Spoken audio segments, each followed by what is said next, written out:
कृष्णाचं नाव विठ्ठल कसं पडलं आणि मग पंढरपूरला विठुरायाची आणि रुक्मिणीची मूर्ती एकत्र का नाही, ह्या मागचीच ही एक पौराणिक कथा. कृष्ण निजला निवांत, आठवली त्याला राधा, राधेला केले जादूने जिवंत, जणू काय झाली त्याला प्रेमबाधा. समोरून आली रुक्मिणी, कृष्णासंग राधास पाहिली, डोळे झाले लाल लाल, म्हणे मी कृष्णा सोडून चालली. कुठे गेली रुक्मिणी कुणास बाई ठाऊक, कृष्ण भटकतोय तिला शोधत, होऊन व्याकुळ भाऊक. पोहोचला बाई कृष्ण शोधत तिरी चंद्रभागेच्या, अन रुक्मिणी दिसली दिंडी रवनात पंढरीच्या.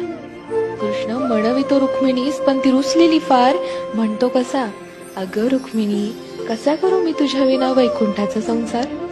रुक्मिणी नाराज, त्यातच कृष्णास आठवे भक्त एक थोर, नाव त्याचे पुंडलिक, लय गुणाचं ते पोर. पुंडलिकाच्या घरी आली कृष्णाची गबाई स्वारी, पुंडलिक करीतो आई बापाची सेवा, ठेवून उभा विटेवर कृष्णाला धारी. वाट पाहता पाहता कृष्णाची मूर्ती राहिली, विटेमुळे विठ्ठल त्यासी प्रचती जाहली. 28 युगे झाली लांब उभी राहून, रुक्मिणी रुसवातो घरी, अवघ्या भूमंडळाचा संसार बघत विठ्ठल उभा विटेवरी.